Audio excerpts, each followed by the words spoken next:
तंजीमों और सियासी जमातों के रहनुमाओं ने इंदिरा चौक जम्मू में बांग्लादेश के खिलाफ बड़ा एहतजाज किया और इस एहतजाज में वीएचपी के सदर राजेश गुप्ता, बीजेपी के सदर सत शर्मा, बीजेपी के तंजीमी सेक्रेटरी अशोक कंवल समेत बीजेपी के दर्जनों एमएलएज और समाज के नुमाया अफराद शरीक हुए। एहतजाज में शामिल अफराद ने मुतालबा किया कि हिंदू बरादरी पर जारी मजालिम को फौरन रोका जाए और हुकूमत इसके खिलाफ संजीदा इकदाम करे।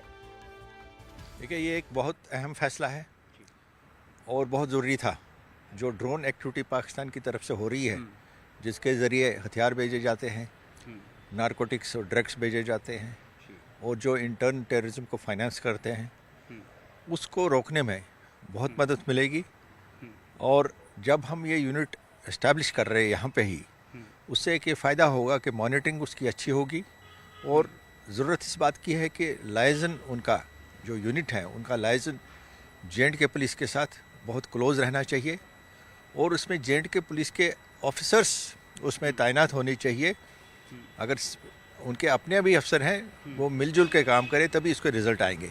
जो कोऑर्डिनेटेड ऑपरेशंस हैं, वो उनका रिज़ल्ट तभी आता है जब लोकल अफसर उसमें साथ हो, चाहे वो ऑपरेशंस हो, चाहे वो बॉर्डर क्रॉसिंग हो,